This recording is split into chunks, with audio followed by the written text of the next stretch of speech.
एक पिता की दर्द भरी कहानी। एक गांव में एक छोटा सा बच्चा था। उसके पिता तो थे, लेकिन माँ की मृत्यु हो गई थी। पिता सारा दिन काम करता और अपने बेटे को पाल पोस कर बड़ा करता है। वह सारे सुख अपने बेटे को देता है जो एक माँ दे सकती थी। उस पिता ने कभी कुछ नहीं मांगा, सिर्फ इतना ही मांगा कि मेरे बेटे को कोई परेशानी ना हो।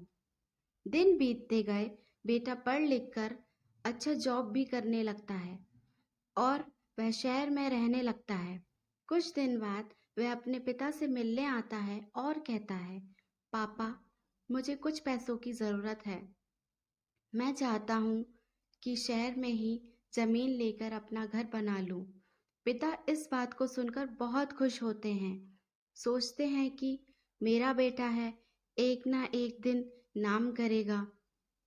जिंदगी भर की बचाई हुई पूंजी को निकाल कर अपने बेटे को दे देते हैं। बेटा शहर चला जाता है और उन पैसों से अपना घर बना लेता है।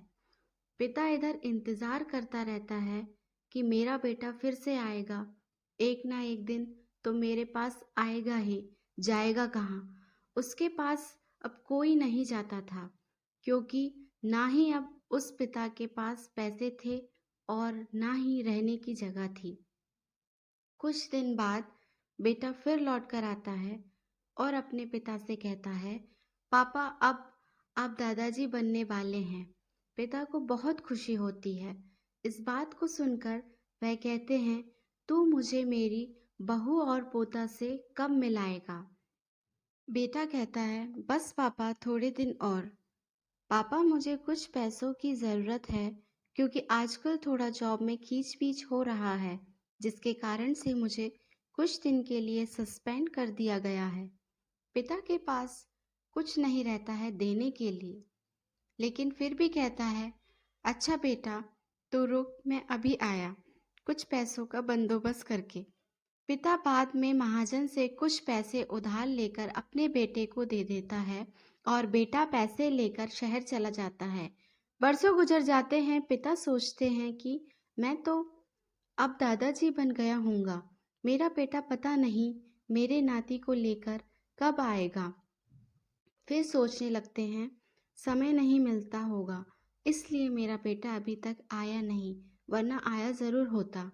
तब तक महाजन दो तीन आदमी को लेकर उस पिता के घर पर आता है और कहता है कि आपके वादे के मुताबिक मैं पूरे 3 महीने बाद आया हूँ अपने पैसे ले जाने।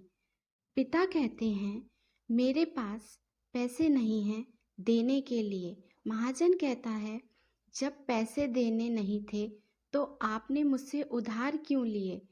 तभी पिता कहते हैं, ठीक है, रुको, मैं तुम्हारे लिए पैसों का बंदोबस्त करके आता हूँ। और वहाँ के नज़दीकी अस्पताल में चले जाते हैं। वहाँ जाकर अपना ब्लड डोनेट करते हैं और अपनी एक किडनी बेच देते हैं और उस महाजन का कर्ज छुट्टा कर देते हैं। किडनी बेचने के बाद उनकी स्थिति और भी खराब हो जाती है और वह उस राह में जी रहे होते हैं कि मेरा बेटा एक दिन आएगा ज़रूर। इस आस में जीते जीते एक दिन पिता की मृत्यु हो जाती है, परंतु उस बेटे को अपने पिता को आग देना भी नसीब नहीं हुआ। आशा करती हूँ कि ये एक छोटी सी कहानी आपको पसंद आई होगी। इस कहानी पर आपकी क्या राय है, हमें कमेंट करके ज़रूर बताएं। कहानी पसंद आई हो तो लाइक और शेयर ज़रूर कीजिए। चैनल पर नए हो तो सब्सक्राइब करना ना भूलें। कहानी सुनने के लिए बहुत बहुत धन्यवाद।